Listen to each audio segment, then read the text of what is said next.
हा नमस्कार सर. मी टिक्कर मराठीमधून शुभांगी मॅडम बोलतेय. तुमचं नाव सांगा ना सर. माझं नाव शैलेश लिंगरत्न बारकी. मी रायपूर या खेडेगावात राहतो. माझा जिल्हा अच्छा छत्रपती अच्छा. संभाजीनगर आहे. Okay okay. हो तुमचं बोला. यावर्षी पोलीस भरतीमध्ये सिलेक्शन झालंय ना? हो मॅडम. हा, कुठे झालं सिलेक्शन? माझं सिलेक्शन छत्रपती संभाजीनगर जिल्ह्यात झालंय, शहर पोलीस म्हणून. अच्छा अच्छा. तर सर्वप्रथम तर तुम्ही छत्रपती संभाजीनगरमध्ये सिलेक्ट झाल्याबद्दल तुमचं खूप खूप अभिनंदन टिक्कर मराठीकडून. धन्यवाद. हा, आणि राहायला तुम्ही छत्रपती संभाजीनगरमध्येच ना? हो. हा, तर ही तुमच्यासाठी खरंच मला तरी असं वाटतं की खूप मोठी अचीवमेंट आहे. कारण आपल्याच गावामध्ये पोलीस होणं ही खूप म्हणजे मानाची गोष्ट असते की आपल्याच लोकांमध्ये आपल्याला रिस्पेक्ट भेटतोय. बरोबर? हो बरोबर मॅडम. हा. ड्रीम सिटी होती माझी ती. अच्छा अच्छा अच्छा. Okay okay. अभिनंदन तुमचं. तर मला जाणून घ्यायला आवडेल की याच्या आधी तुम्ही किती वेळा पोलीस भरती दिली आहे? नाही, माझी आत्ताच रिसेंट 12वी झाली होती. फर्स्ट अटेम्प्ट होता माझा. फर्स्ट अटेम्प्ट अच्छा, मध्ये म्हणजे मला सिलेक्शन पहिल्याच झालं. प्रयत्नामध्ये पोलीस झालात. हो मॅडम. वा वा, मस्तच. तर घरातून म्हणजे आतापर्यंत तुमचं पहिलंच वर्ष होतं पोलीस भरती देण्याचं, बरोबर? हो मॅडम. हा, तर मग असं कधी जाणवलंय का की घरातून बोलत होते की ग्राउंड तर तुमचं व्यवस्थित स्टार्टिंग पासून बसत होतं की काही प्रॉब्लेम होता ग्राउंड मध्ये? ग्राउंड मध्ये रनिंगला थोडासा प्रॉब्लेम होता. बाकीचा अभ्यास चांगला होता लहानपणापासून. अच्छा अच्छा अच्छा. ओके. सपोर्ट कोणाचा होता सर जास्त तुम्हाला घरातून? सपोर्ट दोघांचा पण होता आणि बहिणीचा पण सपोर्ट होता मला. अच्छा, वडिलांचा, आई आईचा आणि वडिलांचा त्याचबरोबर आणि बहिणीचा पण बहिणी. होता. ओके. बॅकग्राऊंड समजेल का मला, म्हणजे घरामध्ये आधी कोणी पोलीस होतं तुमच्या? हो, माझी बहीण आहे. ती नाही का नॅशनल प्लेअर आहे कुस्तीमधली आणि मी पण स्टेट प्लेअर राहिलेलो आहे कुस्तीतला. अरे वा. छान. हां. म्हणजे त्यांच्याकडे बघून तुम्हाला मोटिवेशन भेटलं पोलीस होण्याचं, की अजून काही कारण आहे? पोलीस का व्हावंसं वाटलं तुम्हाला? कारण ती पण पोलीस झाली होती. तिची 12वी झाल्यानंतर ती पण पहिल्याच प्रयत्नामध्ये झाली स्पोर्टमध्ये. अच्छा. हां, तर मी पण दिली पहिलीच भरती. स्पोर्टमध्ये दिली आणि माझं पण सिलेक्शन झालं मग. अच्छा अच्छा अच्छा. ओके. घरची परिस्थिती कशी आहे, म्हणजे मीडियम आहे की कशी फायनान्शियल कंडिशन? मिडल क्लास फॅमिलीमधून आहे आम्ही. ओके. हां. तर फायनली आता तुमचं स्वप्न पूर्ण झालंय, तर मग कसं वाटतंय तुम्हाला? खूप चांगलं वाटतंय आता. आता आणि अजून घरच्यांचं काय थोडंसं म्हणणं आहे? घरचे पण खूप खुश आहेत. ओके. घरचे म्हणतात अजून तू प्रमोशनसाठी पण अप्लाय करू शकतो डिपार्टमेंटल हां, याच्यासाठी. नक्कीच, नक्कीच. कारण आपलं जे स्वप्न आहे ते ही पोलीस भरती एकदम म्हणजे पहिली पायरी आहे आपली, बरोबर? हळू-हळू बरोबर आहे. आपल्याला जायचंय पुढे. तर घरच्यांचा सपोर्ट आहे म्हणजे तुम्हाला प्रॉपर. घरच्यांचा सपोर्ट आहे. ओके.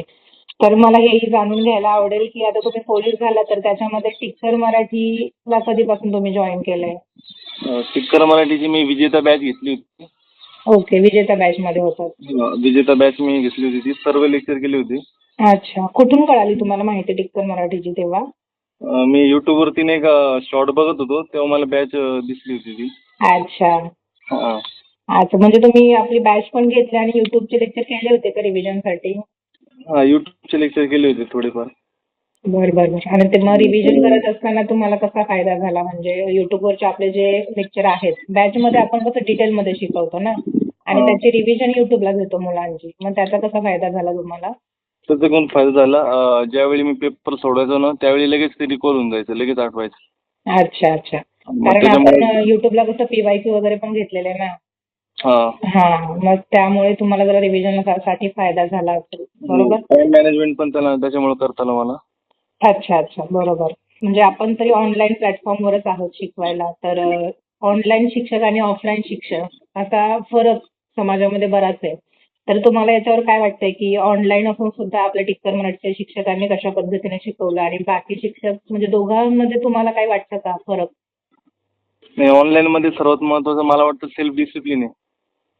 बरोबर. डिसिप्लिन चांगला असेल तर आपण नियमित करू शकतो मग आणि चांगलं करता येतं ऑनलाईन पण. बरोबर आहे.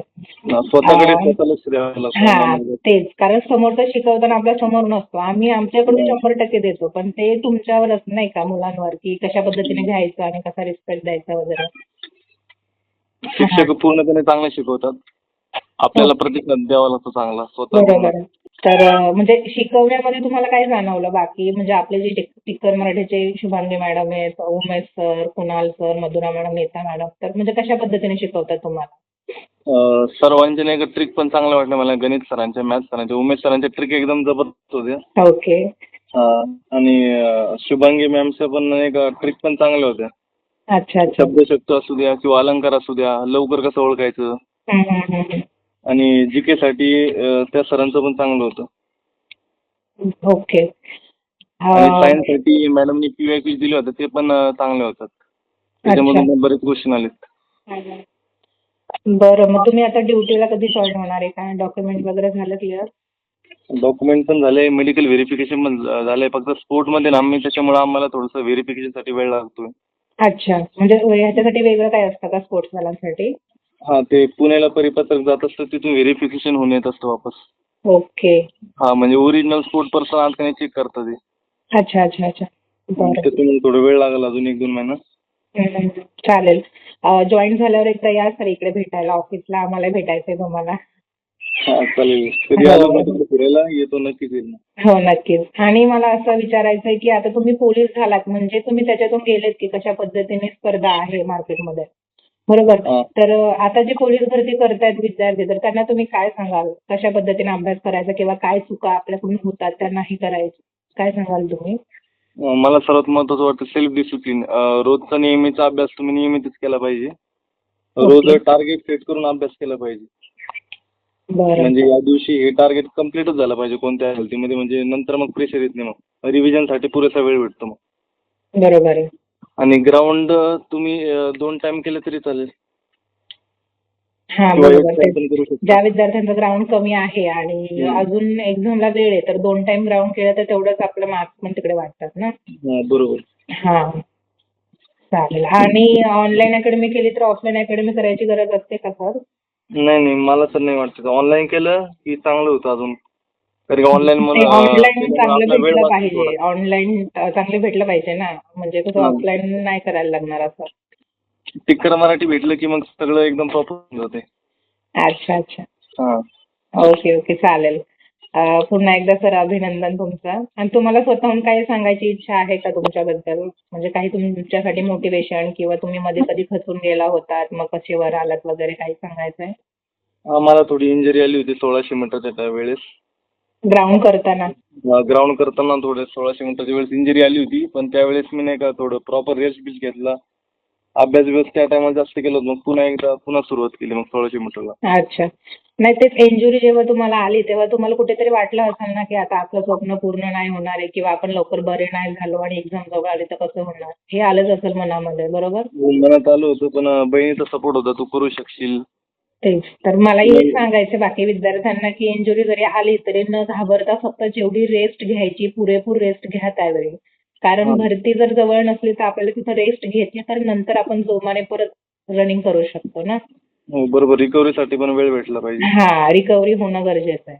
नाहीतर काही मुलं काय करतात, इंजुरी झाली तर 2-3 दिवस आराम करतात, डॉक्टरांचं ऐकत नाही आणि लगेच रनिंगला चालू करतात. मग अजून दुखापत करून बसतात ना. बरोबर मॅम. हा चालेल चालेल ठीक आहे. तर तुमचा हा सल्ला खरंच विद्यार्थ्यांसाठी फायद्याचा ठरेल आणि पुन्हा एकदा तुमचं अभिनंदन. धन्यवाद. ओके. आणि या इकडे कधी आलात तर नक्कीच. चालेल, नक्कीच येईल. ओके. थांबूयात मग आपण इकडे. चालेल, थँक्यू मॅडम. Okay, thank you.